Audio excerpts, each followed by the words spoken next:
तो देखो इस प्रश्न में आपसे क्या पूछ रहे हैं, अगस्त 2022 में खारे पानी से उत्पन्न बिजली से जलने वाली देश की पहली एलईडी लालटेन जिसका नाम है रोशनी, इसको किसने लॉन्च किया? तो आंसर होगा डॉक्टर जितेंद्र सिंह ने। केंद्रीय विज्ञान व प्रौद्योगिकी मंत्री हैं डॉक्टर जितेंद्र सिंह। अभी इन्होंने खारे पानी से उत्पन्न बिजली से जलने वाली देश की पहली एलईडी लालटेन को अभी चेन्नई में लॉन्च किया है और इस लालटेन का नाम रखा है रोशनी। इसे चेन्नई स्थित राष्ट्रीय समुद्री प्रौद्योगिकी संस्थान ने बनाया। यह लालटेन तटीय इलाकों में रहने वाले मछुआरों समेत जरूरतमंदों के लिए काफी मददगार साबित होगा।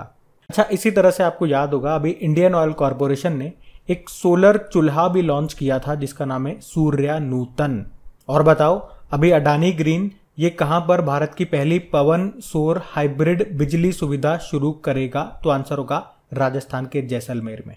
अच्छा, खारे पानी से एक झील आपको याद आएगी, भारत की सबसे बड़ी खारे पानी की झील यह है चिल्का झील जो आपको मिलेगी उड़ीसा में। और विश्व की सबसे बड़ी खारे पानी की झील आंसर होगा कैस्पियन सागर। विश्व की सबसे बड़ी झील बोलेंगे तो भी यही आंसर होगा। अब आप मुझे कमेंट बॉक्स में टाइप करके बता दो विश्व की सबसे बड़ी मीठे पानी की झील कौन सी है। हम बढ़ते आगे। चलो बताओ दुनिया का सबसे ऊंचा रेलवे पुल ये किस राज्य या यूनियन टेरिटरी में है? तो आंसर होगा जम्मू कश्मीर। तो चेनाब नदी के ऊपर है ये पुल जो कि कश्मीर घाटी को शेष भारत से जोड़ेगा। चेनाब नदी के ऊपर है, ये आप याद रखना, ये पूछा जा सकता है किस नदी के ऊपर है। और ये दुनिया का सबसे ऊंचा रेलवे पुल है जो अभी बनकर के तैयार हो गया।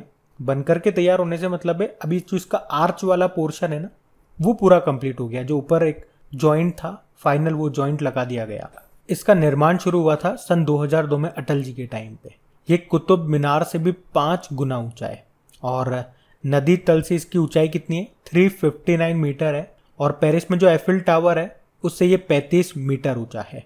लंबाई की बात करोगे तो 1315 मीटर इसकी लंबाई है। अच्छा, चेनाब नदी के ऊपर है तो आप बताओ चेनाब नदी ये किसकी सहायक नदी है? सिंधु की। ये सिंधु की सबसे लंबी सहायक नदी है। आगे जाके इसमें झेलम नदी मिल जाती है।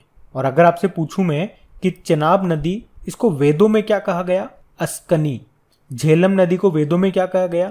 तो ये भी याद रखो वितिस्ता। और रावी को क्या कहा गया? पुरुषणी कहा गया। चलो मुझे बताओ अंडर वाटर मेट्रो ये कहां पे शुरू होगी? तो कोलकाता में। कौन सी नदी के नीचे? हुगली नदी के नीचे। और आप जानते हो दुनिया का सबसे बड़ा तैरता हुआ सोलर प्लांट ये किस नदी पर बनेगा? नर्मदा नदी पर, मध्य प्रदेश में खंडवा जिले में। कौन सा बांध है? ओमकारेश्वर बांध। कैपेसिटी कितनी है? 600 मेगावाट। और बताओ सतलुज नदी ये किस दर्रे से भारत में प्रवेश करती है? शिपकिला दर्रा, हिमाचल प्रदेश में। और एशिया की सबसे लंबी नदी कौन सी है? यांगटीसी नदी। और इसी के किनारे बसा हुआ है शंघाई शहर। अच्छा देखो, हम पुल यानी कि ब्रिज की बात कर रहे हैं तो इससे संबंधित कुछ इंपॉर्टेंट करंट अफेयर्स के प्रश्न पहले मैं आपसे पूछूंगा। बताओ अभी किस राज्य के लिविंग रूट ब्रिज को यूनेस्को की विश्व विरासत स्थलों की अस्थायी सूची में शामिल किया गया था? तो यह आपको मिलेगा मेघालय में। अभी दुनिया का सबसे लंबा सस्पेंशन ब्रिज कहां पे खोला गया? चेक रिपब्लिक में, जिसका नाम है स्काई ब्रिज 721 मीटर इसकी लंबाई है। और अगर पूछे कि भारत में कहां पर सबसे लंबा डबल डेकर फ्लाईओवर बना? नागपुर में, जिसकी लंबाई है 3.14 किलोमीटर। और अभी दुनिया का लंबा कांच का पुल ये कहां पे बना? वियतनाम में, जिसका नाम क्या है? व्हाइट ड्रैगन, जिसकी लंबाई है 632 मीटर। और अभी ईस्टर्न ब्रिज नाम का एक्सरसाइज किया था हमने, किसके साथ? ओमान के साथ। कहां पर किया था? राजस्थान में। तो ये सारे इंपॉर्टेंट पॉइंट्स आपको याद रखने हैं। काफी सारे इंपॉर्टेंट पॉइंट्स हमने पढ़े तो इनको याद जरूर रखना। प्रश्न फंसेंगे तो यहां से फंसेंगे। बढ़ते आगे। फिर बताओ अगस्त 2022 में सैनिटरी प्रोडक्ट फ्री में मुहैया कराने वाला दुनिया का पहला देश कौन सा बन गया है? तो आंसर होगा स्कॉटलैंड। तो अभी स्कॉटलैंड ये सैनिटरी प्रोडक्ट को फ्री में उपलब्ध कराने वाला दुनिया का पहला देश बन गया है। तो सभी के लिए पीरियड प्रोडक्ट्स का कानून बन जाने से सरकार ने एक साल में 24 मिलियन पाउंड्स खर्च का अनुमान लगाया है। आपको याद होगा 1-2 साल पहले हमने पढ़ा था कि स्कॉटलैंड इसने स्कूल में, कॉलेजों में और यूनिवर्सिटीज में पीरियड प्रोडक्ट्स को मुफ्त मुहैया कराने की शुरुआत की थी। और अब ये दुनिया का पहला देश बन गया है सैनिटरी प्रोडक्ट्स फ्री में उपलब्ध कराने वाला। चलो इसी से संबंधित एक प्रश्न आपका बनेगा करंट अफेयर्स का कि भारत का पहला सैनिटरी नैपकिन मुक्त गांव कौन सा बना? तो आंसर होगा केरल का कुंभलांगी गांव। अच्छा, स्कॉटलैंड से कुछ याद आया? कोप 26 का आयोजन हुआ था 2021 के अक्टूबर में। कहां पे? ग्लासगो, स्कॉटलैंड में। और इस साल कोप 27 का आयोजन होगा मिस्र यानी कि इजिप्ट में, और अगले साल यूनाइटेड अरब अमीरात में होगा कोप 28 का आयोजन। स्कॉटलैंड के कैपिटल होती है एडिनबर्ग, याद रखना। बढ़ते हैं आगे। चलो बताओ, अभी हाल ही में कौन सा देश ओमिक्रॉन वेरिएंट के लिए कोविड-19 वैक्सीन को मंजूरी देने वाला पहला देश बना? तो आंसर होगा यूके। तो अभी ब्रिटेन ने एक ऐसी बूस्टर डोज को मंजूरी दी है जो ओरिजिनल कोरोना स्ट्रेन और ओमिक्रॉन दोनों वेरिएंट के खिलाफ कारगर है, और इसी के साथ ब्रिटेन पहला ऐसा देश बन गया जिसने इस तरह की वैक्सीन को मंजूरी दी है। वैक्सीन का नाम है एडवांस मॉडर्ना वैक्सीन। और भारत ने जानवरों के लिए अपनी पहली स्वदेशी वैक्सीन जो बनाई थी उसका नाम क्या है? एनोकोवैक्स नाम है उसका। बढ़ते हैं आगे। चलो बताओ, अभी हाल ही में भारत ने किस देश को पहला डोर्नियर विमान सौंपा है? तो आंसर होगा श्रीलंका। तो अभी भारत ने एक समारोह के दौरान श्रीलंका के जो प्रेसिडेंट है ना, रानिल विक्रमसिंघे, उनकी उपस्थिति में श्रीलंका की नौसेना को डोर्नियर 228 समुद्री निगरानी विमान सौंपा है। इसका मकसद क्या है? दोनों देशों के बीच द्विपक्षीय रक्षा साझेदारी को और बढ़ावा देना। तो ये श्रीलंका की तत्काल सुरक्षा आवश्यकताओं को पूरा करने में मदद करेगा, और श्रीलंकाई बेड़े में शामिल होने वाला ये पहला डोर्नियर विमान है। तो जो भारत है ये श्रीलंका को 2 डोर्नियर विमान उपलब्ध कराएगा, जिसका निर्माण कौन कर रहा है? Hindustan aeronautical limited. और आपको याद होगा जो हमारी इंडियन एयरफोर्स है किस वर्ष तक मिग-21 बाइसन विमान को बाहर कर देगी, यानी कि रिटायर्ड कर देगी? तो आंसर होगा 2025 तक। और अभी रशिया ने, आपको याद होगा, दुनिया का सबसे बड़ा विमान था मारिया, इसको तबाह कर दिया। इसको ही एंटोनोव 225 विमान भी कहते थे। और ये किस देश के पास था? यूक्रेन के पास। तो जब इन दोनों की लड़ाई हुई थी तो रशिया ने उसको तोड़फोड़ कर दिया था। और भारत के पहले स्वतंत्रता विमान वाहक पोत का नाम क्या है? INS विक्रांत है। और राकेश झुनझुनवाला जी का भी अभी निधन हो गया, और उनकी पहली एयरलाइन का नाम है अकाशा। ये भी आप याद रखिएगा। बढ़ते आगे। तो इस प्रश्न में आपसे पूछ रहे हैं कि अभी हाल ही में देश की पहली double decker AC electric bus ये कहाँ पे शुरू हुई? तो आंसर होगा मुंबई में। हमारे जो केंद्रीय सड़क परिवहन व राजमार्ग मंत्री है ना, नितिन गडकरी, अभी उन्होंने मुंबई में देश की पहले electric double decker air conditioner बस को शुरू किया। इसे स्विच मोबिलिटी ने बनाया है। ये पुराने ज़माने में चलने वाली डबल डेकर बस के डिज़ाइन में बनाई गई है, और इस तरह की टोटल 900 बसें चलेंगी मुंबई में। इसमें एक बार में 90 पैसेंजर बैठ सकेंगे। आपको याद होगा उड़ीसा की सार्वजनिक परिवहन सेवा है मो बस, उसको अभी United nation public service award से सम्मानित किया गया। चलो बताओ, किस राज्य ने अभी नारी को नमन योजना शुरू की, जिसमें वहाँ की जो बसें हैं, सरकारी बसें, उसमें महिलाओं को 50% किराए में छूट मिलेगी। और डिजिटल टिकट सिस्टम से लैस बस सर्विस को शुरू करने वाला भारत का पहला राज्य बना था महाराष्ट्र। ये ध्यान रखना सब। बढ़ते आगे। अच्छा बताइए, अभी अगस्त 2022 में किस देश के राष्ट्रपति ने नवजात बच्चों के लिए देश के पहले मानव दुग्ध बैंक की शुरुआत की? तो आंसर होगा नेपाल। तो अभी नेपाल की जो प्रेसिडेंट है विद्या देवी भंडारी, उन्होंने एक मातृत्व और महिला अस्पताल में देश के पहले मानव दुग्ध बैंक का उद्घाटन किया। इस अस्पताल में स्थापित मानव दुग्ध बैंक अमृत कोष में महिलाओं से दान में मिले मानव दूध को कलेक्ट करके पॉस्चराइज करके वह इसकी जांच और भंडारण की सुविधा उपलब्ध कराएगा। अच्छा, मुझे आप ये बताओ कि भारत का पहला मानव दुग्ध बैंक ये कहाँ पे खुला था? ये मुंबई में खुला था, और ये भारत का ही नहीं, एशिया का पहला था। ये बात है 1989 की। आप जानते हो नेशनल मिल्क डे कब मनाते हैं हम? 26 नवंबर को। डॉक्टर वर्गीस कुरियन के जन्मदिन को सफ़ेद क्रांति का जनक उनको कहा जाता है। 26 नवंबर को हम संविधान दिवस भी मनाते हैं, और वर्ल्ड मिल्क डे 1 जून को होता है। चलो बताओ, जम्मू कश्मीर का पहला दूध गांव कौन सा बना था? ज़ेरी। आपको याद है अभी केरल सरकार ने अंडे और दूध योजना शुरू की आंगनवाड़ी के बच्चों के लिए, 3 से लेके 6 साल तक के बच्चों के लिए। और इसी तरह से राजस्थान ने मुख्यमंत्री बाल गोपाल योजना शुरू की। 1 से लेके 5वीं तक के बच्चों को 150 ml दूध मिलेगा, और 6ठी से लेके 8वीं तक के बच्चों को 200 ml। तो इतना आप याद रखना। बढ़ते हैं आगे। चलो बताओ, अभी अगस्त 2022 में कौन सा जिला देश का पहला कार्यात्मक रूप से साक्षर जिला बन गया? तो आंसर होगा मंडला। तो मध्य प्रदेश का यह आदिवासी बहुल क्षेत्र देश का पहला कार्यात्मक रूप से साक्षर जिला बन गया है। जिला प्रशासन ने 2020 में निवासियों को कार्यात्मक रूप से साक्षर बनाने के लिए निरक्षरता से आज़ादी अभियान शुरू किया।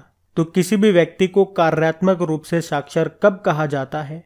जब वे अपना नाम लिख सकें, चीज़ों को गिन सके, मतलब संख्यात्मक ज्ञान हो, और हिंदी पढ़ने और लिखने में वो सक्षम हो। अच्छा, आपको याद होगा इसी साल के स्टार्टिंग में हमारे जो गृह मंत्री हैं अमित शाह, उन्होंने जम्मू कश्मीर के 20 जिलों के लिए भारत का पहला जिला सुशासन सूचकांक यानी कि गुड गवर्नेंस इंडेक्स को लॉन्च किया था, जिसमें टॉप पे जम्मू था, सेकंड पे डोडा और तीसरे पे था सांबा जिला। और भारत का पहला जिला कूलिंग सिस्टम ये कहाँ पे बनेगा? आंध्र प्रदेश के अमरावती में।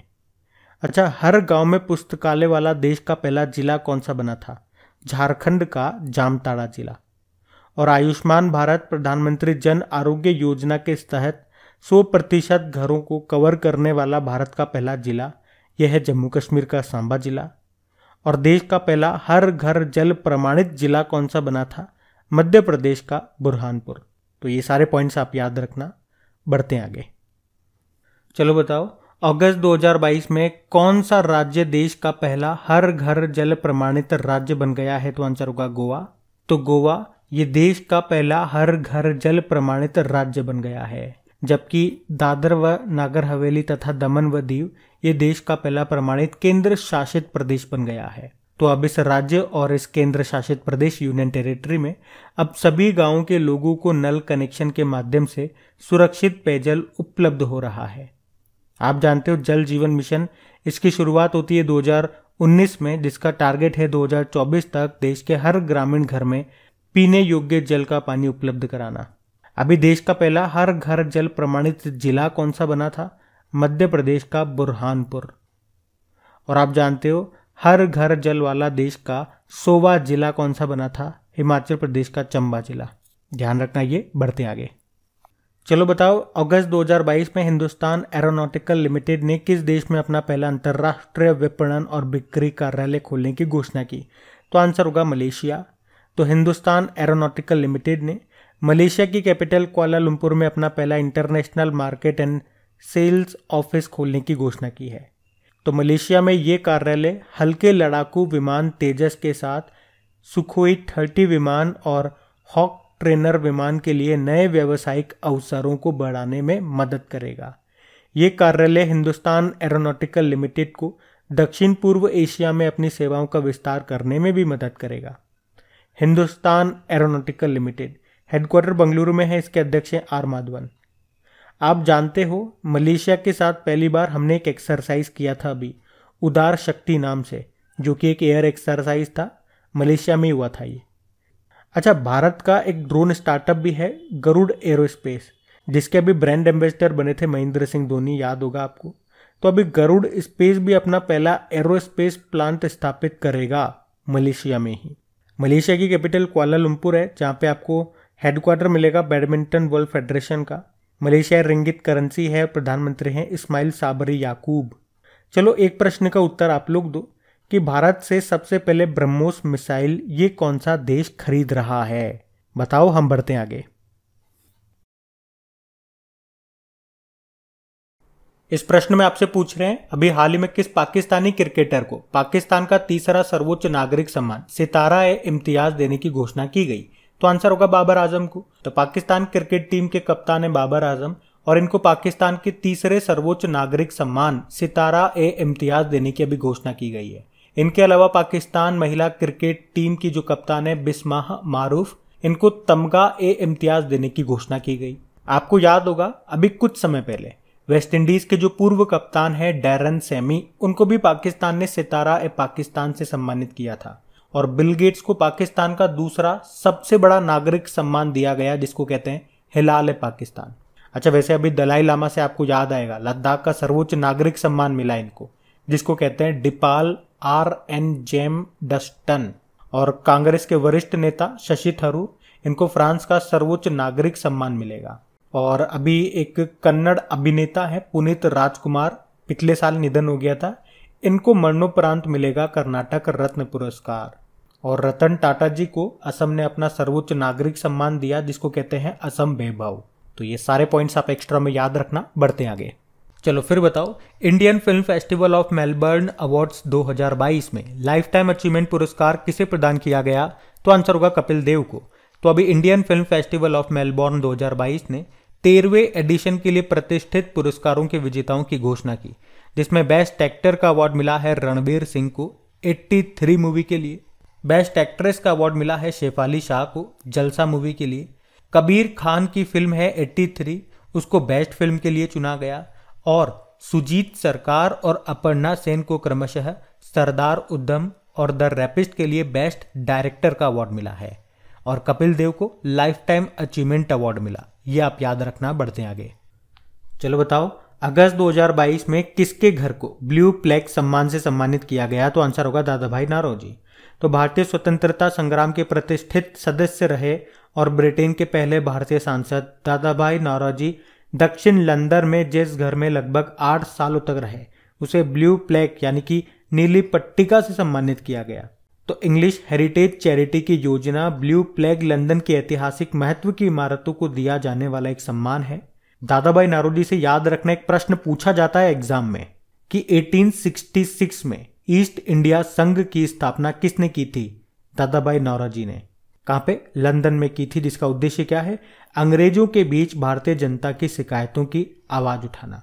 और दादा भाई नौरोजी को और क्या कहा जाता है? भारत का ग्रैंड ओल्ड मैन भी इनको कहा जाता है। ध्यान रखना ये। बढ़ते आगे। तो इस प्रश्न में पूछ रहे हैं कि अभी केंद्रीय मंत्रिमंडल ने प्रधानमंत्री आवास योजना शहरी को किस वर्ष तक जारी रखने की मंजूरी दी? तो आंसर होगा 2024 तक। तो प्रधानमंत्री आवास योजना शहरी, इसे लॉन्च कब किया गया था? 25 जून 2015 को। उद्देश्य था 2022 तक सभी के लिए आवास। किसने लॉन्च किया था? आवास और शहरी कार्य मंत्रालय, ministry of housing and urban affairs ने। पर अभी इसको 31 दिसंबर 2024 तक के लिए बढ़ा दिया गया है। अच्छा, इसी तरह से मैं आपको याद दिलाना चाहूंगा प्रधानमंत्री आवास योजना ग्रामीण के बारे में। अभी उसको भी 2024 तक के लिए बढ़ा दिया गया था, जिसको शुरू कब किया गया था? 2016 में, जिसका लक्ष्य भी यही था 2022 तक सभी ग्रामीणों के लिए आवास बनाना, लेकिन फिर उसे मार्च 2024 तक के लिए बढ़ा दिया गया। तो ये भी आप ध्यान रखना। बढ़ते आगे। तो इस प्रश्न में पूछ रहे किस राज्य ने चिराग योजना को शुरू किया? तो आंसर होगा हरियाणा ने। तो अभी हरियाणा के जो मुख्यमंत्री हैं मनोहर लाल खट्टर, उन्होंने ईडब्ल्यूएस छात्रों के लिए चिराग योजना को शुरू किया। चिराग का मतलब क्या है यहाँ पे? Chief minister equal relief assistance and grant. तो इस योजना के तहत हरियाणा सरकार आर्थिक रूप से कमजोर वर्ग के सरकारी स्कूलों के छात्रों को बजट निजी स्कूलों में मुफ्त शिक्षा देगी। चिराग योजना याद रखना, हरियाणा ने शुरू किया। अभी हरियाणा ने चारा विजय योजना भी शुरू की थी, ई अधिगम योजना भी शुरू की थी, मातृशक्ति उद्यमिता योजना भी शुरू की थी और vehicle movement tracking system mobile application को भी लॉन्च किया था हरियाणा ने ही। ये भी साथ में याद रखना। बढ़ते आगे। अब बताओ किस राज्य ने मुख्यमंत्री बाल आशीर्वाद योजना को शुरू किया? तो आंसर होगा मध्य प्रदेश। तो अभी मध्य प्रदेश सरकार ने अनाथ बच्चों के लिए ये मुख्यमंत्री बाल आशीर्वाद योजना को शुरू किया है। तो जब अनाथ बच्चे जो बाल देखभाल संस्थान होते हैं ना, वहां से जब बाहर निकलते हैं, जब उनकी 18 साल की उम्र पूरी हो जाती है तो वहां से बाहर आते हैं, तो ऐसे बच्चों को इस योजना के तहत शिक्षा के लिए, आगे की शिक्षा के लिए आर्थिक सहायता दी जाएगी। कितनी? तो 5 से 8 हजार रुपए प्रतिमाह उनको दिए जाएंगे, 24 साल की उम्र तक दिए जाएंगे। इसी के साथ 18 साल की उम्र तक 2,000 रुपए उनके खाते में भी डाले जाएंगे और आयुष्मान योजना के माध्यम से इलाज कराने का प्रावधान भी किया जाएगा। यह है मुख्यमंत्री बाल आशीर्वाद योजना, जिसको शुरू किया मध्य प्रदेश ने। मध्य प्रदेश ने लाडली लक्ष्मी योजना को भी शुरू किया था, याद होगा आपको। और याद रखना, भारत का सबसे बड़ा तैरता हुआ फ्लोटिंग सोलर पावर प्लांट ये बनेगा कहां पे? मध्य प्रदेश में नर्मदा नदी पर ओमकारेश्वर बांध पे बनेगा, खंडवा जिले में। कैपेसिटी होगी 600 मेगावाट की। और एशिया का सबसे बड़ा बायो सीएनजी प्लांट आपको यहीं पे मिलेगा, इंदौर में। और बायोमास हाइड्रोजन प्लांट ये आपको मिलेगा खंडवा मध्य प्रदेश में। और मध्य प्रदेश के जबलपुर में याद रखना, भारत का पहला जियोलॉजिकल पार्क भी बनेगा। और आप जानते ही हो मध्य प्रदेश के ग्वालियर में पहला ड्रोन मेले का भी आयोजन किया गया था। और खेलो इंडिया यूथ गेम्स का जो 5वां संस्करण होगा 2022 में, ये मध्य प्रदेश के भोपाल में होगा। ध्यान रखना ये। बढ़ते आगे। चलो फिर बताओ, हाल ही में किस राज्य में एक विधायक एक पेंशन योजना लागू हुई है? तो आंसर होगा पंजाब। तो अभी पंजाब सरकार ने 1 MLA 1 पेंशन योजना को लागू कर दिया। सरकार का मानना है कि इससे जनता का काफी रुपया बचेगा। तो इससे अब एक से ज्यादा पार पेंशन मिलने वाले कानून का अंत होगा। इसमें होगा क्या? तो इसके मुताबिक एक विधायक अगर बार बार विधायक बने तो उससे कोई फर्क नहीं पड़ेगा, क्योंकि अब एक कार्यकाल के हिसाब से ही उसको पेंशन दी जाएगी। इससे विधायकों की पेंशन पर होने वाला खर्च कम होगा। इसे आप ऐसे समझो, जैसे कोई नेता है, वो एक बार जीत गया तो पेंशन के रूप में उसे मान लो 50,000 रुपये दिए जाते हैं। तो अगर वो 5 बार विधायक बना तो 50-50 करके 5 इंटू 50 2.5 लाख रुपए पेंशन बन जाती है उसकी। लेकिन अब ऐसा नहीं होगा, अब एक ही बार उसे वो पेंशन मिलेगी जो कि 50,000 रुपये मान लो। अब वो 5 बार बने 10 बार बने, सिर्फ एक ही बार मिलेगी। तो यही है एक विधायक एक पेंशन योजना। अच्छा मुझे बताओ, उत्तर प्रदेश की जो 1 डिस्ट्रिक्ट 1 प्रोडक्ट योजना है, उत्तर प्रदेश की है, इसका ब्रांड एम्बेसडर किसे बनाया गया था? कंगना रनौत को। और 1 नेशन 1 राशन कार्ड योजना, इसको लागू करने वाला भी आखिरी राज्य कौन सा बना था? असम बना था। ये शुरू होती है 2019 में। और 1 ब्लॉक 1 प्रोडक्ट योजना ये कहाँ की है? ये हरियाणा की है। याद रखना, बढ़ते आगे। अच्छा बताओ, अगस्त 2022 में भारतीय रेलवे सुरक्षा बल ने यात्रियों को 24 घंटे सुरक्षा प्रदान करने के लिए भी कौन सी पहल शुरू की? तो आंसर होगा ऑपरेशन यात्री सुरक्षा। तो अभी रेलवे प्रोटेक्शन फोर्स ने ऑपरेशन यात्री सुरक्षा नाम से एक अभियान शुरू किया।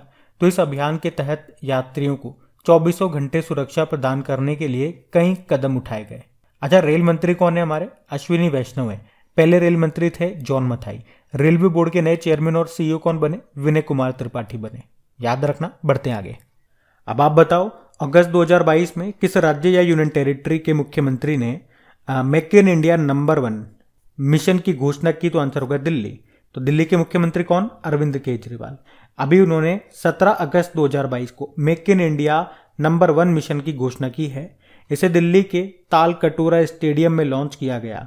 यह स्वास्थ्य, शिक्षा और रोजगार पर ध्यान केंद्रित करेगा। अरविंद केजरीवाल वे लोगों को इस पहल में शामिल करने और इसके उद्देश्य को प्राप्त करने के लिए प्रोत्साहित करने के लिए इस मिशन के हिस्से के रूप में देश भर की यात्रा करेंगे। अच्छा, आपको याद होगा भारत में मेक इन इंडिया योजना कब शुरू होती है? 25 सितंबर 2014 को, जिसका उद्देश्य क्या है? देश में वे निर्माण क्षेत्र को बढ़ावा देना। चलो अब बताओ, अभी दिल्ली के उपराज्यपाल लेफ्टिनेंट गवर्नर कौन बने और दिल्ली हाईकोर्ट के नए चीफ जस्टिस कौन बने थे? ये आप कमेंट बॉक्स में लिख के बताओ, हम बढ़ेंगे आगे। अच्छा बताओ, अगस्त 2022 में किस राज्य सरकार ने राज्य की महिलाओं के कल्याण के लिए अम्मा योजना और वात्सल्य योजना शुरू की? तो आंसर होगा सिक्किम। तो अभी सिक्किम के जो मुख्यमंत्री हैं PS तमांग, उन्होंने राज्य की महिलाओं के कल्याण के लिए 2 योजनाओं को शुरू किया। एक का नाम है अम्मा योजना, दूसरी है वात्सल्य योजना। तो अम्मा योजना में क्या होगा? इस योजना के तहत राज्य की सभी बेरोजगार माताओं को सालाना 20,000 रुपये मिलेंगे जो उनके बैंक खातों में जमा किए जाएंगे।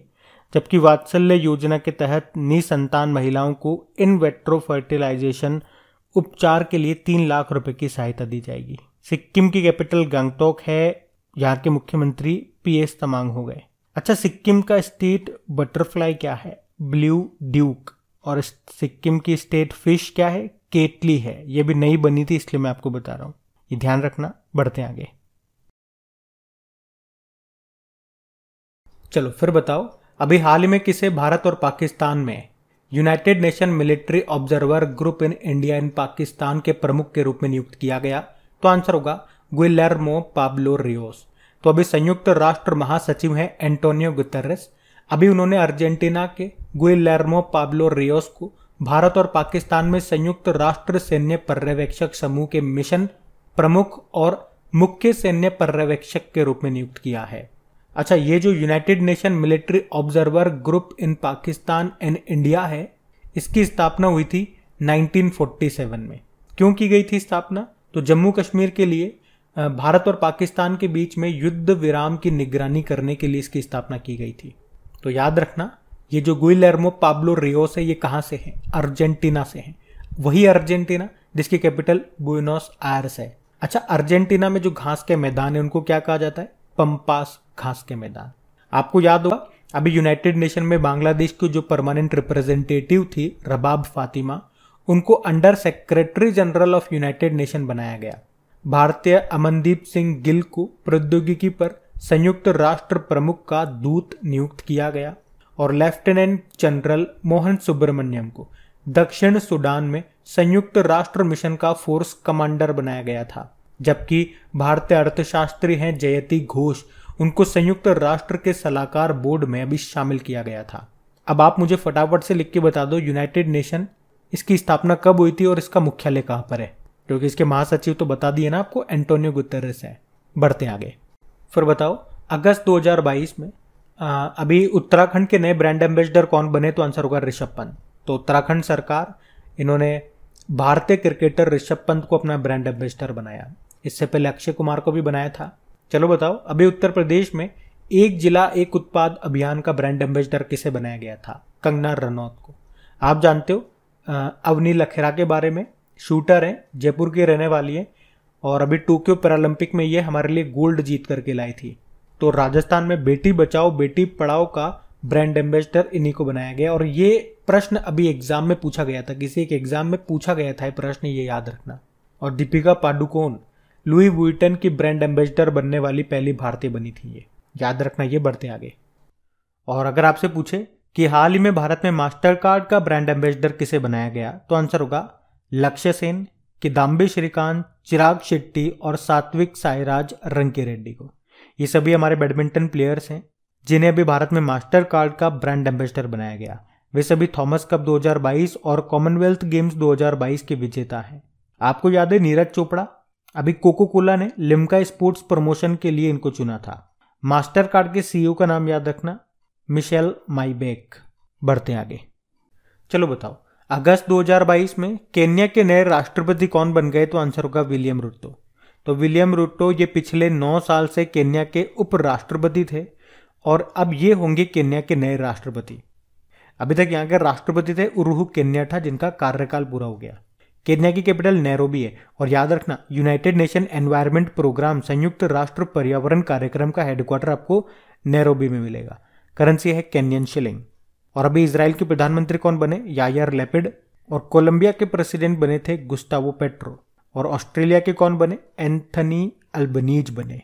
ये भी ध्यान रखना। बढ़ते आगे, चलो फिर बताओ अभी हाल ही में किसे संयुक्त राष्ट्र के जलवायु प्रमुख के रूप में नियुक्त किया गया, तो आंसर होगा साइमन स्टील को। तो ग्रेनेडा के पूर्व जलवायु मंत्री हैं साइमन स्टील। इनको संयुक्त राष्ट्र के नए जलवायु प्रमुख के रूप में भी नियुक्त किया गया। आप जानते हो संयुक्त राष्ट्र में बांग्लादेश की स्थायी प्रतिनिधि कौन है, रबाब फातिमा, जिनको अभी under secretary general of United nation बनाया गया था। और दक्षिण सूडान में संयुक्त राष्ट्र मिशन का फोर्स कमांडर किसे बनाया गया, लेफ्टिनेंट जनरल मोहन सुब्रमण्यम को। और अभी भारतीय राजनयिक अमनदीप गिल को प्रौद्योगिकी पर संयुक्त राष्ट्र प्रमुख का दूत नियुक्त किया गया। आप जानते हो संयुक्त राष्ट्र में भारत की परमानेंट रिप्रेजेंटेटिव कौन बनी, टीएस तिरुमूर्ति की जगह। आंसर होगा Ruchira Kamboj. United Nation headquarter इसका न्यूयॉर्क में है। और इसके सेक्रेटरी जनरल का नाम आप बताओ और ये भी बताओ इसकी स्थापना कब हुई थी। हम बढ़ते आगे, इस प्रश्न में आपसे पूछ रहे हैं अभी अगस्त 2022 में जर्मनी में भारतीय समुदाय के पहले प्रतिनिधि के रूप में किसे चुना गया, तो आंसर होगा गुरदीप रंधावा को। तो भारतीय मूल के उद्यमी गुरदीप सिंह रंधावा को जर्मनी में भारतीय समुदाय के पहले प्रतिनिधि के रूप में चुना गया है। उन्हें भारतीय समुदाय की चिंताओं को सुनने और उन्हें राजनीतिक रूप से सक्रिय होने के लिए प्रोत्साहित करने का काम सौंपा गया। रंधावा ये जर्मनी के क्रिश्चियन डेमोक्रेटिक यूनियन के सदस्य हैं और ये जर्मनी की सबसे मजबूत राजनीतिक पार्टी है। आप जानते हो अभी वर्ल्ड बैंक के चीफ इकोनॉमिस्ट बने थे इंदरमीत गिल, टाटा प्रोजेक्ट के मैनेजिंग डायरेक्टर बने विनायक पाई और केवीआईसी के नए चेयरमैन कौन बने, मनोज कुमार। बढ़ते आगे, चलो बताओ अभी अगस्त 2022 में बजाज इलेक्ट्रिकल्स के एमडी सीईओ के रूप में किसे नियुक्त किया गया, तो आंसर होगा अनुज पोद्दार को। तो बजाज इलेक्ट्रिकल्स ने अपने कार्यकारी निदेशक अनुज पोद्दार को एमडी सीईओ के रूप में नियुक्त किया है। एक्चुअली में कंपनी ने अध्यक्ष और प्रबंध निदेशक के पद को अलग अलग कर दिया। पहले ये दोनों पद एक ही व्यक्ति संभाल रहे थे, शेखर बजाज, तो अब अध्यक्ष वही रहेंगे शेखर बजाज, पर मैनेजिंग डायरेक्टर बन गए हैं अनुज पोद्दार। बाकी यूनिटी स्मॉल फाइनेंस बैंक के एमडी सीईओ बने इंद्रजीत कैमोत्रा, ओएनजीसी विदेश लिमिटेड के एमडी बने अभी राजर्षि गुप्ता और नेशनल स्टॉक एक्सचेंज के एमडी सीईओ बने आशीष कुमार चौहान। ये याद रखना। बढ़ते आगे, फिर आपको बताना है अभी किसे राष्ट्रपति जो है हमारी द्रौपदी मुर्मू उनका सचिव बनाया गया, तो आंसर होगा राजेश वर्मा को। तो अभी कॉरपोरेट मामलों के सचिव हैं राजेश वर्मा, इनको अभी प्रेसिडेंट द्रौपदी मुर्मू का सचिव नियुक्त किया गया। राष्ट्रपति द्रौपदी मुर्मू ये हमारे देश की पहली आदिवासी और दूसरी महिला राष्ट्रपति हैं और कौन से नंबर की हैं, तो 15वें नंबर की। चलो आप तो ये बता दो, अभी नए वाइस प्रेसिडेंट बने हैं जगदीप धनखड़, ये कौन से नंबर के हैं, 14 नंबर के। अभी हमारे चीफ जस्टिस ऑफ इंडिया बने थे यू ललित, 3 महीने के लिए बने थे, कौन से नंबर के, 49 नंबर के। और मुख्य चुनाव आयुक्त चीफ इलेक्शन कमिश्नर ये राजीव कुमार बने थे, कौन से नंबर के, 25वें नंबर के। अच्छा, अभी राष्ट्रपति जी के मानद सर्जन कौन बने थे, दलजीत सिंह बने थे। और अलकेश कुमार शर्मा की बात करेंगे तो भारत के आईटी सचिव हैं, अभी इनको संयुक्त राष्ट्र के उच्च स्तरीय इंटरनेट पैनल में नियुक्त किया गया था। और विनय मोहन क्वात्रा ये हमारे नए विदेश सचिव बने थे। अच्छा, इसी तरह से बीसीसीआई के पूर्व सचिव का निधन हो गया, उनका नाम बताइए। हम बढ़ते आगे। चलो बताओ, अभी हाल ही में T20 क्रिकेट में 600 विकेट लेने वाले दुनिया के पहले गेंदबाज कौन बने, तो आंसर होगा ड्वेन ब्रावो। तो वेस्ट इंडीज के ऑलराउंडर हैं ड्वेन ब्रावो, और अभी T20 क्रिकेट के इतिहास में 600 विकेट लेने वाले ये दुनिया के पहले तेज, तो वेस्ट इंडीज के ऑलराउंडर हैं ड्वेन ब्रावो, और अभी T20 क्रिकेट के इतिहास में 600 विकेट लेने वाले दुनिया के पहले गेंदबाज बन गए हैं ये। और इस मामले में जो अफ्रीका के राशिद खान है वो 466 विकेट के साथ दूसरे स्थान पर है। अब पीछे हमने जो प्रश्न पढ़ा था और ये वाला, इन दोनों को आप साथ साथ याद रखना। अभी हमने पढ़ा था ना कि किरोन पोलार्ड जो कि वेस्ट इंडीज के ही हैं, अभी उन्होंने भी एक रिकॉर्ड बनाया था, क्या, 600 T20 मैच खेलने वाले दुनिया के पहले क्रिकेटर बने। और यहां हम क्या पढ़ रहे हैं कि 600 T20 विकेट लेने वाले दुनिया के पहले खिलाड़ी कौन बने, तो वेस्ट इंडीज के ड्वेन ब्रावो। तो अगर आप इसको ध्यान से नहीं पढ़ोगे ना तो डेफिनेटली आप कंफ्यूज होंगे, और ये कंफ्यूज करने वाले प्रश्न आपके एग्जाम में आते हैं। वहां लगता है आपको अरे यार ये पढ़ा तो था, याद नहीं आ रहा, अब या तो ये होगा या ये होगा, बस ये और ये के चक्कर में रह जाते हो। तो पढ़ो तो पूरा ध्यान से पढ़ो, और जब भी हमारे एग्जाम में मन में आता है ना अरे यार ये पढ़ा तो था, ये बस ध्यान नहीं आ रहा, ये क्यों होता है, हम अच्छे से रिविजन करके नहीं जाते हैं। पढ़ तो लेते हैं लेकिन रिविजन नहीं करके जाते। और आप देखना इस तरह के प्रश्न ही एग्जाम में आपका ज्यादा समय बर्बाद करते हैं कि यार ये आता तो था, क्या था क्या था क्या था, उस क्या था के चक्कर में टाइम निकलता जाता है, या तो फिर वो पूरा ही नहीं आए कि यार ये तो आता ही नहीं है, तो छोड़ ही दो उसको। तो इसीलिए मैं कहता हूं या तो नया पढ़ो ही मत, और पढ़ो तो कम से कम आप सोच के चलो कि 3 से 4 बार उसका रिविजन आपको करना ही है, ताकि वो क्या था के चक्कर में आपका समय बर्बाद ना हो। ध्यान रखना ये। और प्लीज अगर सेशन अच्छा लगे तो लाइक करके शेयर जरूर कर देना, अभी तक नहीं किया हो तो बार बार मैं रिक्वेस्ट कर रहा हूं आप लोगों से। अभी बढ़ते हैं आगे। चलो बताओ, अभी हाल ही में पहली बार महिला Tata steel chess India tournament का आयोजन ये कहां पे होगा, तो आंसर होगा कोलकाता में। तो Tata steel chess India tournament की बात हो रही है, और खास बात क्या है इसमें पहली बार महिलाओं का टूर्नामेंट हो रहा है। ये 29 नवंबर को शुरू होगा जो कि 4 दिसंबर तक चलेगा। कहां पे, कोलकाता में। और इसमें एम्बेसडर बनाए गए हमारे जो शतरंज ग्रैंड मास्टर हैं, पहले chess grand master Vishwanath Anand. देखो फिडे का हेडक्वार्टर क्या है, फिडे है ना चेस को रेगुलेटरी बॉडी चेस के लिए, इसकी स्थापना होती है 1924 में, लुज़ेर्न स्विट्जरलैंड में हेडक्वार्टर है। और अब इसके वाइस प्रेसिडेंट बने थे विश्वनाथ आनंद। और अभी 44वां चेस ओलंपियाड ये पहली बार भारत में हुआ था, तमिलनाडु के चेन्नई में, जिसका शुभंकर था थम्बी। उसको जीता किसने, उज्बेकिस्तान ने। और अगले वाले जो चेस ओलंपियाड होंगे यानी कि 2024 वाले, वो हंगरी के बुडापेस्ट में होंगे, और 2026 वाले वो होंगे उज्बेकिस्तान में। तो ये पॉइंट्स भी ध्यान रखना। बढ़ते आगे। तो इस प्रश्न में आपसे पूछ रहे हैं अभी किस राज्य में दही हांडी को मिलेगा खेल का दर्जा, तो आंसर होगा महाराष्ट्र। तो महाराष्ट्र में दही हांडी को साहसिक खेल का दर्जा मिलेगा। यही नहीं, इस खेल में भाग लेने वाले गोविंदाओं को सरकारी नौकरियां भी दी जाएगी। तो इस उत्सव में आपको पता है ना क्या होता है, रस्सी के सहारे ऊपर हवा में मटकी को लटका दिया जाता है, उसमें दही भरा हुआ होता है। फिर काफ़ी सारे लोग पिरामिड बना करके एक बंदा उसके ऊपर चढ़ता है, वो दही को फोड़ता है। दही हांडी का आयोजन इसे ही कहते हैं, जन्माष्टमी के अवसर पर किया जाता है, आपको पता ही है। तो महाराष्ट्र सरकार ने अभी दही हांडी समारोह के तहत बनाए जाने वाले मानव पिरामिड को साहसिक खेल की पहचान देने का फैसला किया है, जो इंसान नीचे पिरामिड बनाते हैं। और मुख्यमंत्री एकनाथ शिंदे ने यह भी कहा कि मानव पिरामिड बनाने के दौरान अगर किसी प्रतिभागी का दुर्भाग्यपूर्ण मृत्यु हो जाता है तो मृतक के परिवार को 10 लाख रुपए दिए जाएंगे। गंभीर रूप से घायल हो जाता है तो उसे 7 लाख रुपए, और मामूली रूप से घायल होता है तो 5 लाख रुपए दिए जाएंगे। चलो आप बताओ, 36वें नेशनल गेम्स 2022 ये कहाँ पे, गुजरात में। अभी खेलो इंडिया यूथ गेम्स का चौथा संस्करण कहाँ पे हुआ था, हरियाणा के पंचकुला में। इसका शुभंकर धाकड़ था, इसको जीता हरियाणा ने ही। और राष्ट्रीय खेल दिवस कब मनाते हैं? 29 अगस्त को। अच्छा, दही की बात है तो बताओ दही में कौन सा बैक्टीरिया होता है? लैक्टोबैसिलस। याद रखना, बढ़ते आगे। तो इस प्रश्न में आपसे पूछ रहे हैं, अगस्त 2022 में UEFA महिला चैंपियंस लीग में खेलने वाली पहली भारतीय फुटबॉलर कौन बनी? तो आंसर होगा मनीषा कल्याण। तो मनीषा कल्याण UEFA महिला चैंपियंस लीग में खेलने वाली पहली भारतीय फुटबॉलर बन गई हैं। अभी उन्होंने एंगोमी साइप्रस में यूरोपीय क्लब प्रतियोगिता में अपोलोन लेडीज फुटबॉल क्लब के साथ अपने खेल करियर की शुरुआत की। अच्छा, इनके नाम से आपको कुछ याद आएगा। अभी इन्हें 2021-22 सीजन के लिए ऑल इंडिया फुटबॉल फेडरेशन महिला फुटबॉलर ऑफ द ईयर चुना गया था, जबकि पुरुषों में चुना गया था सुनील छेत्री को। ध्यान रखना, बढ़ते आगे। फिर बताओ, अभी हाल ही में big bull of Dalal street के नाम से फेमस किस व्यक्ति का निधन हो गया? तो आंसर होगा राकेश झुनझुनवाला का।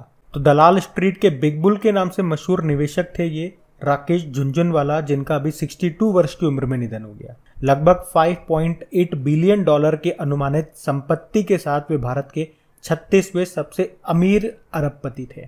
इन्हें भारत का वॉरेन बफे भी कहा जाता था। और याद रखना, इन्होंने एक एयरलाइन भी शुरू की थी, तो ये प्रश्न आपके एग्जाम में आ सकता है। उस एयरलाइन का नाम क्या है? अकासा एयरलाइन, जिसकी पहली उड़ान उड़ाई गई थी 7 अगस्त 2022 को। चलो बताओ, एशिया का सबसे पुराना स्टॉक एक्सचेंज कौन सा है? तो याद रखना, बॉम्बे स्टॉक एक्सचेंज, जिसके अभी MD CEO बने थे SS मुंदड़ा। और आप अब बताएंगे नेशनल स्टॉक एक्सचेंज के नए MD CEO अभी कौन बने थे? बाकी SEBI, security and exchange board of India, काम क्या है इसका? स्टॉक मार्केट को रेगुलेट करना। और अभी इसकी पहली महिला अध्यक्ष कौन बनी थी? माधवीपुरी बुच बनी थी, ये भी याद रखना। और अभी एक प्रश्न है जो किसी एग्जाम में पूछा गया था कि चटगांव स्टॉक एक्सचेंज ये कहाँ का है? तो ये मैंने आपको करंट अफेयर्स के रिवीजन वाले वीडियो में भी बताया था। तो अगर आप वो रिवीजन वाला वीडियो देखते होंगे तो इस तरह के प्रश्न हम वहां पे डिस्कस करते हैं जो आपके एग्जाम में पूछे जाते हैं। तो आंसर होगा बांग्लादेश। बढ़ते हैं आगे। चलो बताओ, BCCI के पूर्व सचिव का निधन हो गया, उनका नाम क्या है? अमिताभ चौधरी है। BCCI के पूर्व सचिव और झारखंड राज्य क्रिकेट संघ के पूर्व अध्यक्ष रहे अमिताभ चौधरी का भी निधन हो गया। और अमिताभ से एक और अमिताभ याद आएंगे, अमिताभ बच्चन नहीं, अमिताभ कांत। नीति आयोग के पूर्व CEO हैं ये अमिताभ कांत, लेकिन अभी इनको क्या बनाया गया? G20 के लिए भारत का शेरपा बनाया गया। और वैसे नीति आयोग के नए CEO कौन बन गए? परमेश्वरन अय्यर। और नीति आयोग के अभी नए उपाध्यक्ष भी बने थे डॉक्टर सुमन के बेरी। बाकी आप जानते हो BK सिंघल भारतीय इंटरनेट के जनक थे, ये निधन हो गया इनका। और डॉक्टर V कृष्णमूर्ति भारतीय सार्वजनिक उपक्रमों का जनक, यानी कि पब्लिक सेक्टर यूनिट्स का जनक कहा जाता था, निधन हो गया। इन्होंने भेल में, सेल में, मारुति इंडस्ट्रीज में काम किया अध्यक्ष के रूप में। और BCCI के अध्यक्ष कौन है? सौरव गांगुली हैं। जय शाह इसके सचिव हैं। मुंबई में हेडक्वार्टर मिलेगा। बढ़ते आगे। चलो बताओ, अगस्त 2022 में केरल के पहले आदिवासी उपन्यासकार और लघु कथाकार का निधन हो गया, उनका नाम क्या है? नाम है नारायण। तो अभी केरल के पहले आदिवासी उपन्यासकार और लघु कथाकार नारायण का अभी 82 वर्ष की उम्र में निधन हो गया। नारायण को उनके पहले उपन्यास कोचार रेठी के लिए 1999 में केरल साहित्य अकादमी पुरस्कार मिला था। इस उपन्यास के अंग्रेजी अनुवाद कोचार रेठी द अरिया वुमन ने 2011 में क्रॉसवर्ड पुरस्कार जीता। इनकी कुछ और भी प्रमुख कृतियां हैं, जैसे कि वंदनम, उरालीकुड्डी, अरनु थोलकुन्नवर। आप जानते हो भारतीय इंटरनेट के जनक किसे कहा जाता है? BK सिंघल को। निधन हो गया इनका भी। और 1 रुपए वाले डॉक्टर के नाम से कौन फेमस है? सुशोभन बनर्जी, बंगाल के प्रसिद्ध डॉक्टर थे ये, इनका भी निधन हो गया। और भारतीय सार्वजनिक उपक्रमों के जनक डॉक्टर V कृष्णमूर्ति का भी निधन हो गया। ये भेल के, सेल के, मारुति उद्योग के अध्यक्ष रह चुके हैं। और आदिवासियों की बात है तो मुझे बताओ, विश्व आदिवासी दिवस कब मनाया जाता है? 9 अगस्त को। और आपको याद होगा, इंदौर में एक रेलवे स्टेशन है, उसका नाम ट्राइबल आइकॉन तात्या भील के नाम पे रखा गया। उस रेलवे स्टेशन का नाम बताओ आप। और आप याद रखना, उड़ीसा बना रहा है भारत की पहली आदिवासी स्वास्थ्य वेधशाला। अभी उड़ीसा के पहले आदिवासी मुख्यमंत्री हेमानंद बिस्वाल का भी निधन हो गया, ये भी ध्यान रखना। बढ़ते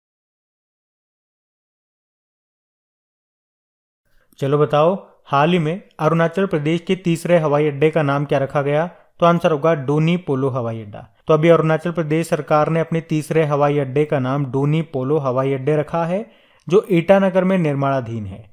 ये राजधानी शहर का एकमात्र हवाई अड्डा है और पासीघाट और तेजू हवाई अड्डे के बाद राज्य का तीसरा है। तो राज्य की जनजातीय भाषा में डोनी का मतलब होता है सूर्य और पोलो का मतलब होता है चंद्रमा। चलो मुझे बताओ, हरियाणा के हिसार एयरपोर्ट का नाम बदल के क्या रखा गया था? Maharaja Agrasen international airport. अयोध्या हवाई अड्डे को अब मर्यादा पुरुषोत्तम श्री राम हवाई अड्डा बोलेंगे। और छत्रपति शिवाजी इंटरनेशनल एयरपोर्ट में बीच में महाराज लगा दिया, छत्रपति शिवाजी महाराज इंटरनेशनल एयरपोर्ट। और डेली करंट अफेयर्स में आपने पढ़ा होगा, अभी चंडीगढ़ इंटरनेशनल एयरपोर्ट का नाम भी बदल दिया गया। अभी आप लोग कमेंट बॉक्स में टाइप करके बताओ नाम बदल के क्या कर दिया। आगे तो हम उस प्रश्न को पढ़ेंगे ही सही। अभी देखते हैं आपको कितना पता है, बढ़ते हैं आगे। अच्छा बताओ, हाल ही में WHO ने मंकी पॉक्स वायरस का नाम बदल के क्या रखा है? तो आंसर होगा क्लेड। तो अभी वर्ल्ड हेल्थ ऑर्गेनाइजेशन ने मंकी पॉक्स वायरस के वेरिएंट के लिए क्लेड नाम दिया। इस वायरस को नया नाम देने का मकसद है सांस्कृतिक या सामाजिक अपराध से बचाना। और इस संक्रमण को 2 वर्गों में बांटा गया।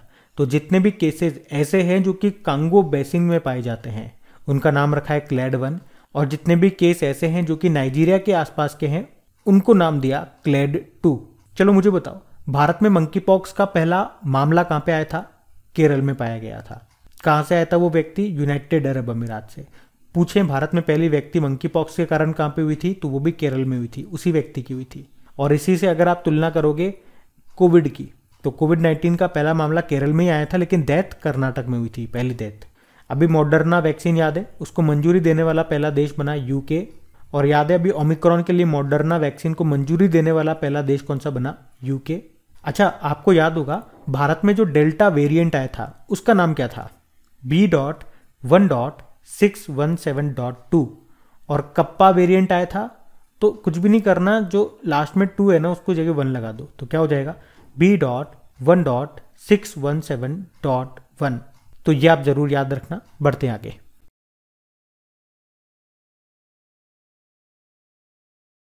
तो इस प्रश्न में आपसे पूछ रहे हैं कि अभी किस बैंक ने केरल के कोझिकोड में एक ऐसी ब्रांच खोली है जो पूरी तरह से केवल महिलाओं के द्वारा संचालित है? तो आंसर होगा HDFC बैंक।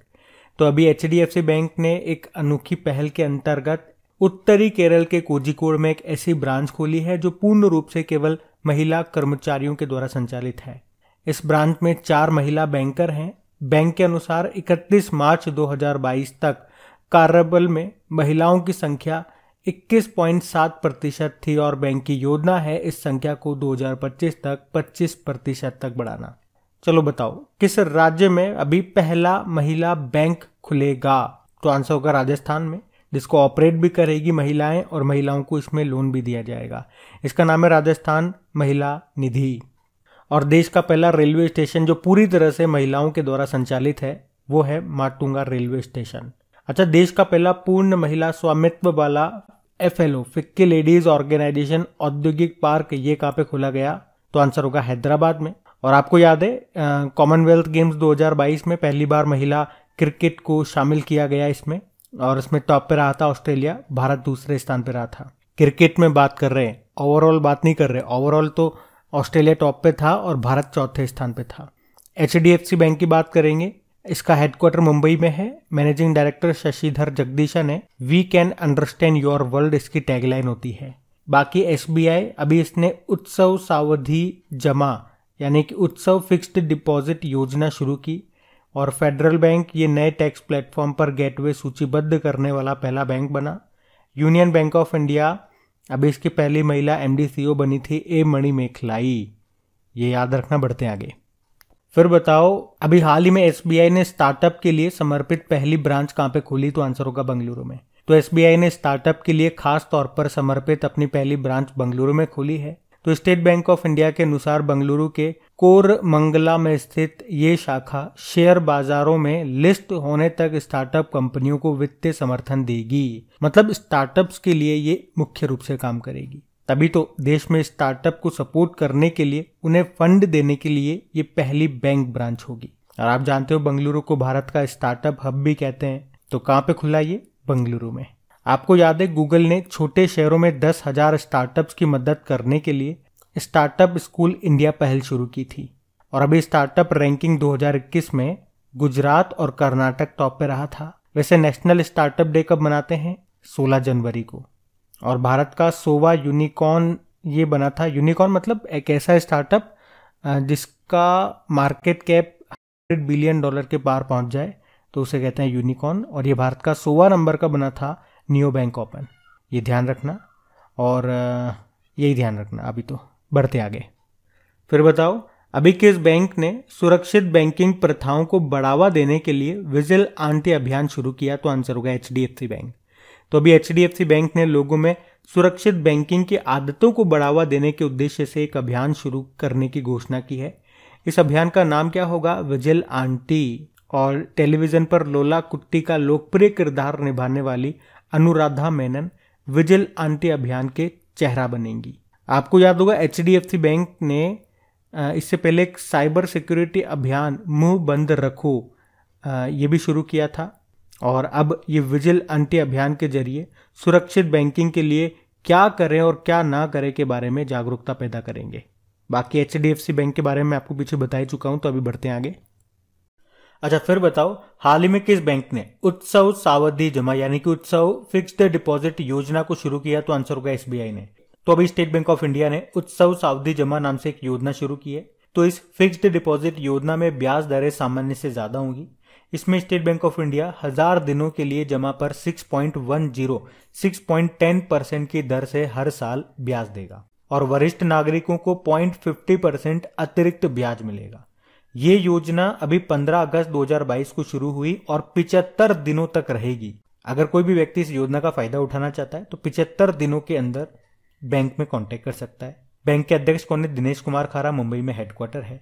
आप जानते हो state bank of India Bangladesh में भारतीय वीजा केंद्र चलाएगा। ये अभी फेडरल बैंक ये नए टैक्स प्लेटफॉर्म पर गेटवे सूचीबद्ध करने वाला पहला बैंक बना। यूनियन बैंक ऑफ इंडिया इसकी पहली महिला MD/CEO कौन बनी? ए मणिमेखलाई। और ICICI बैंक की बात करें तो MSMEs के लिए open for all digital ecosystem को इसने लॉन्च किया। तो ये सब बातें याद रखना। बढ़ते हैं आगे।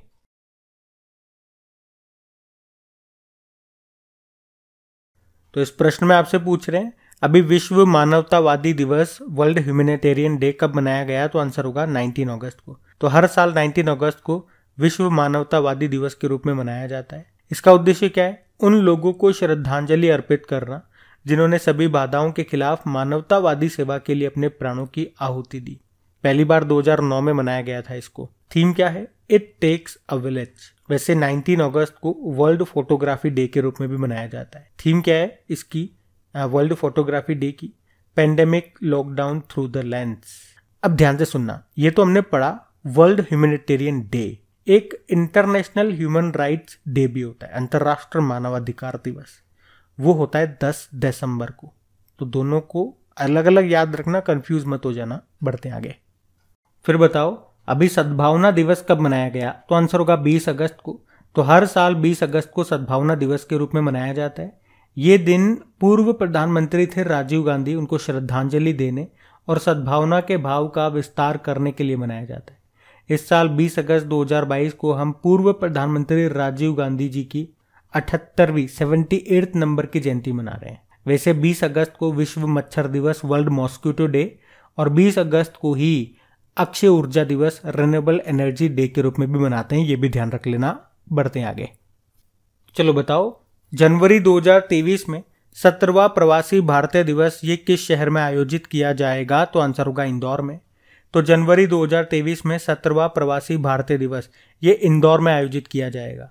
ये भारत के विकास में प्रवासी भारतीय समुदाय के योगदान को चिन्हित करने के लिए हर साल 9 जनवरी को मनाया जाता है। 9 जनवरी को ही क्यों मनाते हैं आप जानते हो? क्योंकि 9 जनवरी 1915 को महात्मा गांधी जी दक्षिण अफ्रीका से भारत वापस लौटे थे।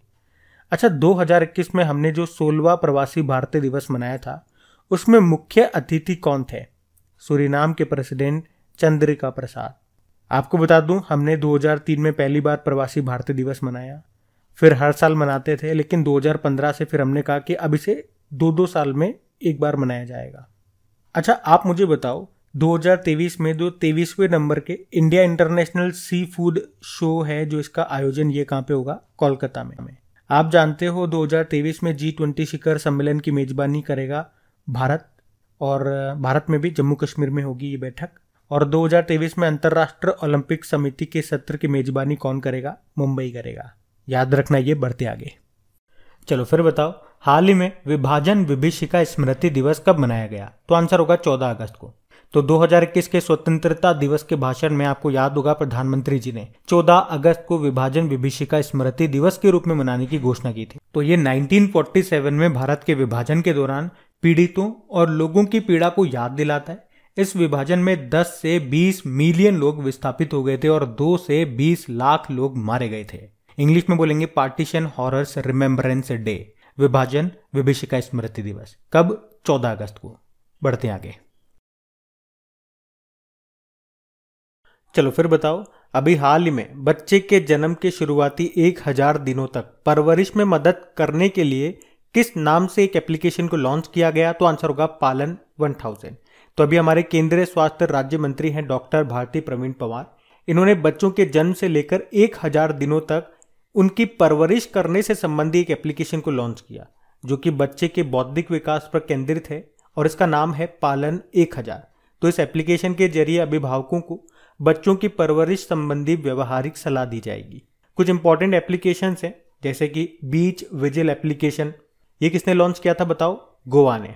कुछ और हम रिवाइज करें तो याद रखना, भारत का पहला नाइट नेविगेशन मोबाइल एप्लीकेशन को लॉन्च किया था असम सरकार ने। दिशांक एप्लीकेशन को लॉन्च किया था कर्नाटक सरकार ने। और जन भागीदारी अधिकारिता पोर्टल को किसने लॉन्च किया था, जम्मू कश्मीर ने। अपना कांगड़ा एप्लीकेशन को किसने लॉन्च किया था, हिमाचल प्रदेश ने। साथी मोबाइल एप्लीकेशन को लॉन्च किया था security and exchange board of India ने। कौशल रोजगार निगम पोर्टल को लॉन्च किया था हरियाणा ने। और भारत के पहले ई मछली बाजार एप्लीकेशन फिश वाले को किसने लॉन्च किया था, असम ने। भूगर्भ जल पोर्टल को किसने लॉन्च किया था, उत्तर प्रदेश ने।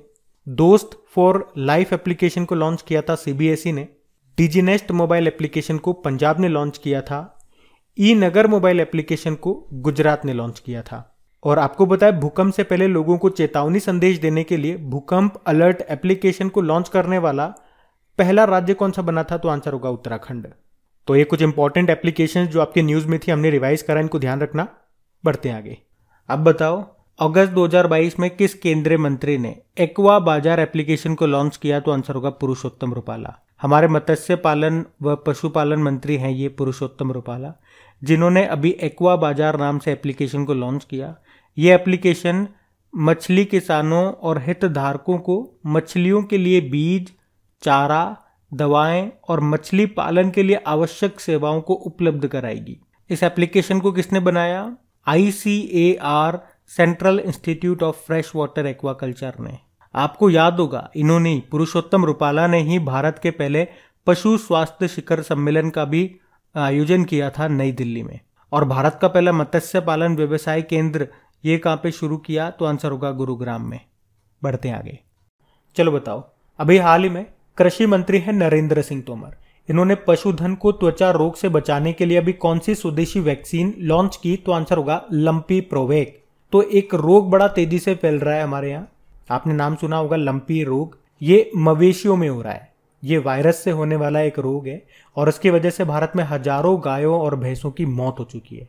इस रोग में क्या होता है, इन मवेशियों की त्वचा पर गांठें बन जाती है। ये एक त्वचा रोग है, और किस वायरस के कारण हो रहा है, तो कैप्री पॉक्स वायरस के कारण। इसके कारण ही उनके मुंह में छाले भी हो जाते हैं, जिसके कारण ये चारा वगैरह नहीं खा पाती। उसकी वजह से क्या होता है, वजन घटने लगता है, दूध की मात्रा कम हो जाती। ऑब्वियसली बात है, कुछ खाएगी नहीं तो फिर देगी क्या, और बुखार वगैरह ये सब इनमें हो रहा है। पर अभी अच्छी बात ये हो गई कि भारत ने इसकी स्वदेशी वैक्सीन बना ली है, जिसका नाम है लंपी प्रोवेक। ये आपको याद रखना है।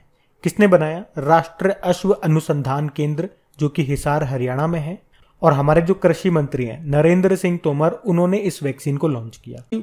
वैसे हमारे पशु मंत्री कौन है, पुरुषोत्तम रुपाला है। और अगर आपसे पूछा जाए कि बताओ अभी इन्होंने कहां पर भारत के पहले पशु स्वास्थ्य शिखर सम्मेलन का आयोजन किया था, अच्छा वैक्सीन से आपको याद आएगा, जानवरों के लिए भारत का पहला कोविड-19 वैक्सीन ये कौन सा था, क्या नाम है, एनोकोवैक्स। क्या नाम है, एनोकोवैक्स। और अगर आपसे पूछे ना कि सड़क पर रहने वाले जानवरों के लिए भारत की पहली एम्बुलेंस ये कहाँ पे शुरू हुई थी, तो तमिलनाडु के चेन्नई में। और देश का पहला एनिमल वॉर मेमोरियल ये कहाँ पे खुलेगा, मेरठ में खुलेगा। ये पॉइंट भी ध्यान रखना इंपॉर्टेंट है। बढ़ते आगे। चलो बताओ, अभी किस देश के राष्ट्रपति ने वैश्विक शांति के लिए 3 सदस्यीय आयोग बनाने के लिए संयुक्त राष्ट्र को लिखित प्रस्ताव सौंपने की घोषणा की? तो आंसर होगा मैक्सिको। और मैक्सिको के राष्ट्रपति कौन है? Andres Manuel Lopez Obrador. तो अभी इन्होंने एक आयोग बनाने की बात कही है।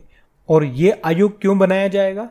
तो ये आयोग वैश्विक शांति, ग्लोबल पीस को स्थापित करने के लिए बनाया जाएगा। तो इसके लिए ये संयुक्त राष्ट्र को एक लिखित प्रस्ताव भेजेंगे। अब इसमें खास बात क्या है, ये हमारे लिए इंपॉर्टेंट क्यों है? तो सुनो, इस आयोग में इन्होंने कहा कि 3 मेंबर होंगे भैया। एक तो भारत के प्रधानमंत्री नरेंद्र मोदी, इसीलिए ये प्रश्न इंपॉर्टेंट है।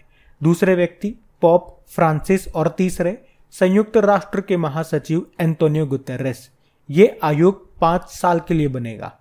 तो ये प्रस्ताव कौन भेजेंगे? मैक्सिको के राष्ट्रपति, जिनका नाम क्या है? Manual Labrador. लेब्राडोर नहीं, ओब्राडोर। मैक्सिको की कैपिटल क्या होती है? मैक्सिको सिटी होती है। और यहां से आपको याद आएगा, मैक्सिको का एक शहर है ग्वाडलाजारा। ये न्यूज में था क्योंकि यूनेस्को ने वर्ल्ड बुक कैपिटल फॉर 2020 बनाया था ग्वाडलाजारा को, तब ये न्यूज में था, याद रखना। बढ़ते आगे। फिर बताओ, अगस्त 2022 में देश का 32वां हाथी अभ्यारण्य ये किस राज्य में बना? तो आंसर होगा तमिलनाडु। तो अभी वर्ल्ड एलिफेंट डे ये था 12 अगस्त को, और उसी मौके पर केंद्र ने अगस्त्यमलाई में एक और हाथी अभ्यारण्य की स्थापना की घोषणा की। तो इस तरह से ये देश का 32वां और तमिलनाडु का 5वां एलिफेंट रिजर्व होगा। चलो आप मुझे बताओ, लेमुरु एलिफेंट रिजर्व ये कई बार एग्जाम में पूछे जाने वाला प्रश्न है। कहां पर है ये? आपको मिलेगा छत्तीसगढ़ में। और भारत में प्रोजेक्ट एलिफेंट कब आया? 1992 में। सेबी की स्थापना भी 1992 में होती है ना। और प्रोजेक्ट टाइगर पूछेंगे तो 1973 में आया। और यहां से एक प्रश्न और पूछूंगा मैं आपसे कि अभी एशिया के सबसे लंबे दांत वाले हाथी, जिसका नाम था भोगेश्वर, उसकी प्राकृतिक कारणों से अभी डेथ हो गई थी, मौत हो गई। कहां पे? कर्नाटक के बांदीपुर टाइगर रिजर्व में। तो आपसे प्रश्न पूछ सकते हैं कि बांदीपुर टाइगर रिजर्व कहां पर है, क्योंकि ये न्यूज में था, कर्नाटक में है। तो इस तरह से प्रश्न बनते हैं एग्जाम में, ये ध्यान रखना। बढ़ते आगे। चलो फिर बताओ, अगस्त 2022 तक भारत में रामसर स्थलों की संख्या कितनी हो गई है? तो आंसर होगा 75 हो गई। तो अब एक बार फिर रामसर स्थलों की सूची में 11 और आर्द्रभूमि स्थलों को शामिल किया गया। और आप जानते ही हो, आजादी का अमृत महोत्सव है भैया। तो अब भारत में रामसर साइट्स भी कितनी हो गई है? 75 हो गई है। तो 75 करने के लिए इन लोगों ने 11 आर्द्रभूमियों को शामिल किया, जिसमें से 4 तमिलनाडु से हैं, 3 उड़ीसा से हैं, 2 जम्मू कश्मीर से हैं, और एक मध्य प्रदेश और महाराष्ट्र से हैं। देखो, अगर यहां पे आपसे घुमा के प्रश्न पूछ लिया जाए कि सबसे ज्यादा रामसर स्थल ये किस राज्य में है, तो फिर आंसर करना आप तमिलनाडु, 14 है यहाँ पे। दूसरे नंबर पे उत्तर प्रदेश, यहाँ पे 10 है। रामसर स्थल की बात करें तो ये एक आर्द्रभूमि स्थल है, जिसे रामसर कन्वेंशन के तहत अंतर्राष्ट्रीय महत्व के लिए नामित किया गया। इस कन्वेंशन को आर्द्रभूमि कन्वेंशन के रूप में भी जाना जाता है। और इस कन्वेंशन को 2 फरवरी 1971 को ईरानी शहर रामसर में अपनाया गया था। इसीलिए तो 2 फरवरी को आप वर्ल्ड वेटलैंड डे मनाते हो। भारत ने इसे कब अपनाया, ये भी तो प्रश्न बनेगा। 1 फरवरी 1982। और भारत की पहली रामसर साइट भी याद रखो, चिल्का लेक है, जो आपको मिलेगी उड़ीसा में। और ये भारत की सबसे बड़ी खारे पानी की लगून झील है। अच्छा, अगर आपसे पूछा जाए कि भारत में टोटल कितने यूनेस्को वर्ल्ड हेरिटेज साइट्स हैं, तो 40 हैं। 40वां बना था गुजरात का धोलावीरा, और उससे पहले 39 नंबर का बना था रामप्पा मंदिर। और टोटल अमूर्त धरोहरें कितनी हैं? 14 हैं। 14वीं बनी थी दुर्गा पूजा, जो कि पश्चिम बंगाल की है। और नवीनतम नेशनल पार्क कौन सा है? देहिंग पटकई नेशनल पार्क है, जो असम का है। और नवीनतम टाइगर रिजर्व कौन सा है? गुरु घासीदास टाइगर रिजर्व, जो कि छत्तीसगढ़ का है। और कौन से नंबर का? ये 53 नंबर का है। उससे पहले 52 नंबर का था राजस्थान का रामगढ़ विषधारी अभ्यारण्य। चलो आप ये बताओ, जो ये रामसर शहर है ना ईरान का, ये किस झील के किनारे स्थित है? कैस्पियन सागर। और कैस्पियन सागर याद रखना, ये दुनिया की सबसे बड़ी झील है, या यूं भी कह सकते हो ये दुनिया की सबसे बड़ी खारे पानी की झील है। दोनों कहना सही है इसके बारे में, याद रखना। बढ़ते हैं आगे। चलो बताओ, सरकार ने सभी सशस्त्र बलों के कर्मियों के लिए 75वीं स्वतंत्रता वर्षगांठ पदक की स्थापना की अभी इसकी लागत प्रति पदक कितनी होगी? तो आंसर होगा 96 रुपीज।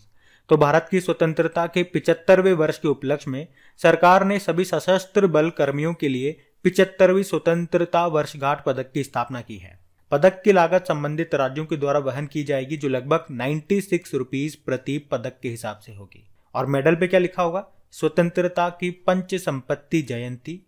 इसमें एक तरफ राष्ट्र चिन्ह भी होगा और दूसरी तरफ अशोक चक्र होगा। और मेडल पर 1947 से 2022 लिखा हुआ होगा। एक्चुअली में हर 25 साल में ऐसे मेडल सशस्त्र बलों और केंद्रीय सशस्त्र पुलिस बलों को दिए जाते हैं।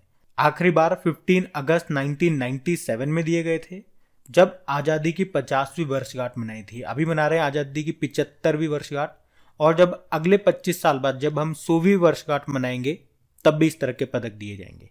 तो इसकी लागत याद रखना, प्लीज बढ़ते आगे।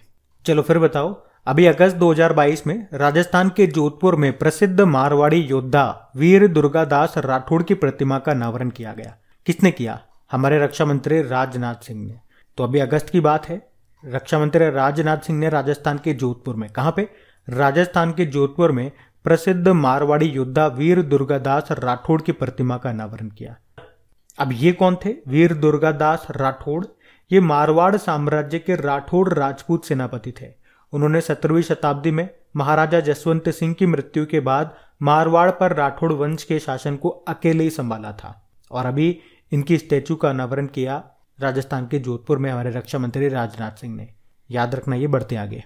चलो बताओ, हाल ही में कौन सा राज्य खिलाड़ियों को सभी राज्य विभागों में 2% आरक्षण देगा? तो आंसर होगा कर्नाटक। तो अभी कर्नाटक के जो मुख्यमंत्री है ना, बसवराज बोम्मई, उन्होंने कहा कि राज्य सरकार खिलाड़ियों को सभी राज्य विभागों में 2% आरक्षण देगी। वर्तमान में राज्य मौजूदा कोटे के तर्ज पर पुलिस और वन विभाग में खिलाड़ियों को आरक्षण देता है। अभी उन्होंने अमृत क्रीड़ा दत्तू योजना के तहत चुने गए 75 खिलाड़ियों को सम्मानित भी किया। अच्छा, कर्नाटक से एक प्रश्न आपको याद आएगा कि जो कर्नाटक है ना, ये ट्रांसजेंडरों को सरकारी नौकरी में 1% आरक्षण देने वाला पहला राज्य बना था। वो भी ध्यान रखना, बढ़ते आगे। चलो बताओ, कौन सा शहर 2023 में India international sea food show के 23वें संस्करण का आयोजन करेगा? तो आंसर होगा कोलकाता। तो कोलकाता ये 15 से लेकर 17 फरवरी 2023 तक India international sea food show के 23वें संस्करण की मेजबानी करेगा। तो India international sea food show ये भारत से समुद्री जीवों का निर्यात बढ़ाने का एक मंच है, एक प्लेटफॉर्म है। ये एशिया का सबसे बड़ा समुद्री भोजन मेला है। इसका लास्ट जो संस्करण था 22वां नंबर का, वो अगस्त 2022 में हुआ था कोचीन में। चलो आप मुझे बताओ, नेशनल फिश फार्मर्स डे ये हमने कब मनाया था? अभी 10 जुलाई को। आपको याद है दुनिया के अभी मीठे पानी की सबसे बड़ी मछली ये कहाँ पे पकड़ी गई थी? कंबोडिया में। वो एक स्टिंगरे मछली थी। और भारत का पहला ई मछली बाजार एप्लीकेशन जिसका नाम है फिश वाले, ये लॉन्च हुआ था असम में। चलो बताओ, अभी वर्ल्ड फूड अवार्ड 2022 ये किसे मिला? सिंथिया रोसेंजवेग को। और वर्ल्ड फूड डे मनाते हैं 16 अक्टूबर को, जबकि नेशनल फूड डे मनाया जाता है 24 अक्टूबर को। वर्ल्ड फूड सेफ्टी डे कब मनाते हैं? फिर 7 जून को मनाते हैं। अच्छा, कोलकाता पश्चिम बंगाल की कैपिटल है। चलो बताओ, कोलकाता किस नदी के किनारे स्थित है? तो आप बता ही दोगे, हुगली नदी के किनारे स्थित है, जिसके नीचे चलेगी अंडर वाटर ट्रेन। वो भी 2023 तक बनकर तैयार हो जाएगी। अब आपको बताना है कि बॉर्डर रोड ऑर्गेनाइजेशन एक पायलट परियोजना के आधार पर किस राज्य में स्टील स्लैग रोड का निर्माण करेगा? तो आंसर होगा अरुणाचल प्रदेश। तो border road organisation Arunachal Pradesh में स्टील स्लैग से बनी रोड बनाएगा। ये स्टील स्लैग रोड इस तरह की पहली परियोजना होगी और ये रोड भारी बारिश और प्रतिकूल जलवायु परिस्थितियों का सामना करने में सक्षम होगी। स्टील स्लैग यानी कि स्टील के प्लांट होते हैं, वहाँ स्टील का कचरा निकलता है, तो उससे बना रहे हैं ये सड़क। इसी तरह से आपको याद होगा, अगर आपसे पूछे किस शहर में पहली स्टील सड़क बनी थी, सूरत में बनी थी, चाहे वो 1 किलोमीटर की बनी हो, लेकिन बनी थी वहाँ पे। अच्छा, बॉर्डर रोड ऑर्गेनाइजेशन इसकी स्थापना होती है 1960 में। नई दिल्ली में हेडक्वार्टर है, डायरेक्टर जनरल हैं राजीव चौधरी। आप जानते हो बॉर्डर रोड ऑर्गेनाइजेशन की पहली महिला कमांडिंग ऑफिसर कौन बनी थी? वैशाली हिवासे। और ये किस मंत्रालय के अंतर्गत काम करता है? तो बना तो रोड रहा है, तो रोड मंत्रालय मत कर देना, ये रक्षा मंत्रालय के अंतर्गत कार्य करता है। ये अच्छा क्वेश्चन है, ध्यान रखना, बढ़ते आगे। चलो बताओ, इजराइल के पूर्व प्रधानमंत्री कौन? Benjamin Netanyahu. उनकी आत्मकथा का नाम क्या है? तो आंसर होगा बीबी माई स्टोरी। तो इजराइल के पूर्व प्रधानमंत्री बेंजामिन नेतन्याहू की बायोग्राफी है जिसका नाम है बीबी माई स्टोरी। ये अभी नवंबर में आने वाली है। ये अभी नवंबर 2022 में लॉन्च हो रही है।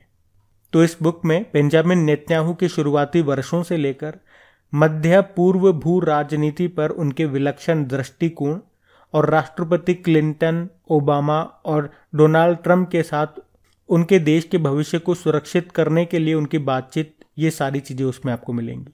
वैसे इजराइल के भी नए प्रधानमंत्री कौन है? यायर लेपिड हैं। कैपिटल जेरूसलम है। करेंसी है इजरायली न्यू शेकेल।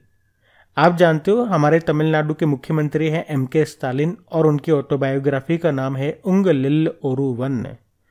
और पूर्व क्रिकेटर थे गुंडप्पा रंगनाथ विश्वनाथ। उनकी बायोग्राफी है रिस्ट अश्योर्ड एंड ऑटोबायोग्राफी। और 15वें वित्त आयोग के अध्यक्ष कौन है? NK सिंह। उनकी है portraits of power, half a century of being at ringside. Vishwanath Anand Bharat के पहले ग्रैंड मास्टर हैं। इनकी है माइंड मास्टर। सुरेश रैना की है believe what life and cricket taught me. और रतन टाटा जी की है Ratan Tata the authorised biography. ये भी ध्यान रखना। बढ़ते आगे।